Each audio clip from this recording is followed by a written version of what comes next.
My name is Kyle Anderson. I am live here at San Diego Comic-Con 2017 with the cast of... Sorry. I'm sorry, the cast of Preacher are here. Can we go ahead and call Preacher the best show on TV right now? Yes, we you do very not. well can. We're in the midst of season 2, and I love that we're catching you right in the middle. It is legit funny every time. Does everyone do it? They do. No, Sorry. you guys. No one's ever played with those chairs. No one's ever fucked with the chair. Which is weird. Thank God. You feel like this should happen by now. Tommy, I love that we're catching you guys. We just saw this amazing episode that aired this past Monday on AMC. That we got to see a lot of yours and Ruth's backstory. Are we going to get a lot more of Jesse's history in the back half of the second season? Yeah, I think that we learn a lot about the reason behind them and why their relationship is what it is. You learn a lot about his relationship with the father and why this quest for God is so important to him.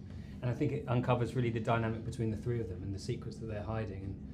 And so we do constantly flashback, to their past. And it seems like every time we learn something new about Jesse, it is way darker than the last thing we knew about him. Like, this guy's really... He's unbearable. I mean, it's the same dude. because I only get that information really the more when I see the scripts, which is very close to when we shoot. And suddenly things occur to you that doesn't seem in any way preoccupied by or riddled with guilt about what he's done to Eugene, an innocent boy who he's sent to hell. He uses the word of God with abandon, and he doesn't really consider when or where to use it.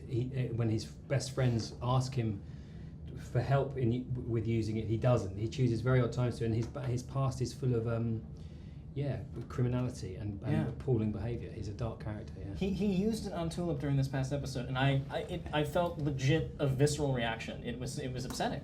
That was to get rid of it when he went into that sort of demonic space because he'd found out about the husband and he was in a fury. You know, there's certain things I think with that character. If, for instance, if he were to find out about what had happened between those two, I think that would probably tip him over the edge. I think there are certain things that he can't deal with in any way at all. One in particular is the love of his life, which if he feels she's under threat or anything has happened to her, he'll go berserk. So Ruth, how would you currently describe the relationship between Tulip and Jesse right now?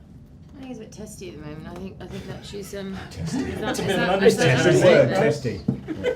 I think I think it's interesting, isn't it, when you see your partner or your kind of soulmate through new eyes, and you kind of all these kind of new things are being unveiled about them and their capacities. And I think she feels quite let down by Jesse, but I think they both do. Cassidy and Sheila feel sort of on the outside of this inner circle, which consists of one. Yeah. But you can't really maintain that, and I think the reason that they agreed to go on this road trip is that there'll be 3 of them, this adventure, fun, but they really have no one else. They're kind of stuck in this kind of sort of strange limbo where they want to be together, but it's proving really, really more difficult for them that something's crumbling. Yeah, and we get these little glimpses of sweetness among them, because they do have that family dynamic, and then it tends to just sort of blow up. Like families. Yeah. It's a very between the 3 of them as well. Yeah. Absolutely. It's a really testing. It starts so I think cleverly Sam when writing it. You see a road adventure, a road trip of 3 people who are actually at their happiest point. They suddenly find comfort in each other and a purpose to their lives, and it very, very quickly starts to break down and fall apart. It's the reality of a road trip like that, isn't it? I think normal things come into play, and normal life has its ways of knocking that out of you. So. Yeah, I think we've always, because it's such a wayward the storyline's complete lunacy sometimes. So we have to keep that realness there. Like it's important to try and keep the reality of those things in play as well. Yeah. One of the things I got very excited about in this past episode is we got some nods to John Wayne, who plays a big role in the comics. Yes. Are we going to be getting sort of any more of those nods, or is Mr. Wayne going to make a sort of virtual appearance? Would be wonderful, wouldn't it? Because it is, as you say, it's sort of like the father figure in Jesse's in the comics, in his head, and it's certainly someone who he looks up to. Actually, I thought about this because this may be a point where we finally are confronted by one another. But actually, there's some sort of, however dangerous this man is, and however much it's so poignant in their story that they're being chased by him and they're trying to prohibit them from finding God. Actually, there's a massive amount of respect from Jesse for this character, because he sort of represents that person that he loves, that he's admired and looked up to, the strength of John Wayne, the masculinity, the sort of father figure of him. And I think that that's something which is sort of in the back of my mind, even though there's this imminent threat and danger, there's still someone who he kind of based his life on, which is John Wayne. Yeah. Graham, what do you love about playing the Saint? Oh, well. Outside of the fact you don't have to learn a whole lot of lines. Yeah. That seems like a pretty easy game. Yes, he's a man of economical use in his language.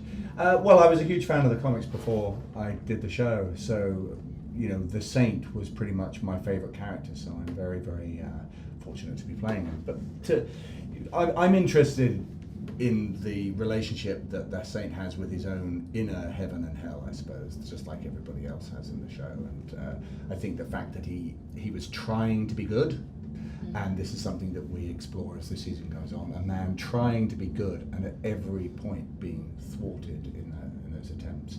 And that's, it's a story about life, Preacher. It's a story about everybody's lives, and to some extent we all carry those demons within us that we struggle with sometimes, and I just happen to have some larger demons than most, and I have access to weapons and a really big coat. So yeah, it's great fun to do, I tell you, man. I love it. You look like you're enjoying yourself. Joseph, you also look like you enjoy inhabiting the role of Cassidy. Yeah, man, how could you not? He's bloody wonderful. He's great fun. You can do anything with Cass, really. Yeah, there's not really any rules there, right? No, man. Yeah. I don't have to dig deep for him, let's put it that way.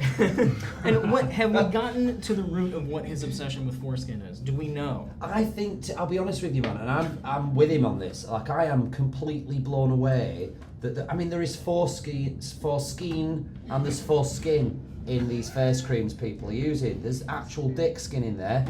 I don't give a fuck which way you look at it, whether it be babies or adults, that's still a piece of dick that you're rubbing into your face.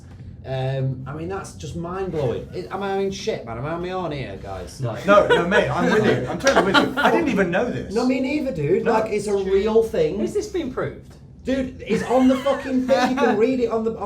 There's genuine dick skin in your cream that you're about If you to look at the rub very on. small print. Fucking, you What may is as it well called? just nuzzle a load of It's dick. not just called dick cream. No, it's not called dick cream. It'll come in moisturisers. But what does it say? It And says makeup. what does it can't They'll call it something else, won't they? Like disguise name. There's a Yeah, code, they'll- right? There's some kind of code. Dick code. Yeah. like I don't know, Cream some dick. big word for it. But technically, what you're doing is you are rubbing dicks in your face. Sure. Baby dicks. Yeah. Fucking hell. It must man. work if they keep That's doing a it. fucked up thing, Must man. I think Sam's just worked that out. I think someone's told Sam and he's got like, no fucking way. That has to go on the TV. I think that's what's happened, honestly. That feels like that's probably how it shook out. Bonkers. Ian, we did not get a chance to see Eugene in the most recent episode, but how do his adventures in hell unfold over the back half of the season?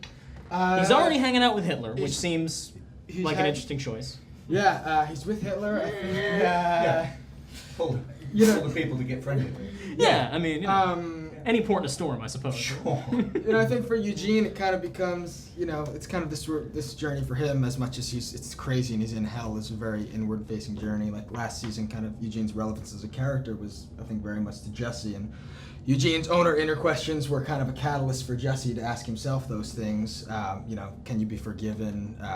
Does your past define you? These were questions Eugene was asking himself, but went on to ask Jesse these things. But this season, I think, now that Eugene's in hell, he's kind of become the center of this little story within a story here, and it's really about him finding this and asking this of Hitler and asking it to himself, and then kind of posing those questions to the audience as well. Well, it goes back to what you said before, that like a lot of the show is about sort of, what is redemption? Can we be redeemed? Is it a thing you can choose to do? And I love that like that is a thing that is running through all these characters in very different ways. Yeah, everyone's trying to do the right thing. Everyone's constantly trying to do the right thing, and unfortunately the circumstances of the people that are surrounded by and the circumstances of which they live in mean that that's not always possible. It's normal life stuff, It's hard because we're all trying to keep the faith in every which way, and I love what you said about that. Is that that's really hard. It's hard. It's when you're under circumstances that test that. Can you do that? Can he keep his faith? Can we keep our faith in him? And I think that you're seeing all that kind of being questioned and sort of torn apart for. Well, that's why I love this show, because it's a show about big ideas, but it also is a show about madness. Yes. And so I imagine, Yeah. have there been things that you have been able to do on Preacher that you've never been asked before in any other roles? The stuff this year, there's one thing in particular, and let's see if you pick up on it. There's one thing that we read in the script. It's early on in one of the scripts, and it's wrote by one of our writers is quite religious. She's trained to be a pastor. She's trained Mary. That's right. Trained to be a pastor. And Most she- unlikely. She's trained to be a pastor. Yeah, she's going to become a Delicious. small Sure. Cornish pasty is what she's going to. And she brought like a really filthy sex scene with a certain someone. I'll not go into who because that'll completely ruin which one? everything. But I just couldn't believe that we were going to be able to put this on the TV. I was like, how the fuck are we going to get this on TV, man? Like it's basically. People can live reading that. It's still really shocking. Like it's still like, Alright. even in my head now, trying to like Do you mean the bit about with the With the doodah. a lot of the that, old? a bit of How's your father? yeah, a bit of how your father goes on with a certain someone. You just won't believe. Oh, with the cast nephew of members. It's the, shocking. Yes! It's genuinely Yes. shocking. All right. Yeah, man. Well, I look forward to be shocked Look by forward to whatever that. those noises are. You'll know what we're talking about when you see Look it. forward to that series of whistles. You'll know what they're talking We'll go about. down at the same time when you do the end. Oh, sure. That's what your Ruin last word is going to be. Yeah, we're doing this right Okay, good. now. Preacher airs Mondays on AMC. Catch up on season 2. Thank you to the cast of Preacher, and stay Oh right my here God. for more great Pull it up. coverage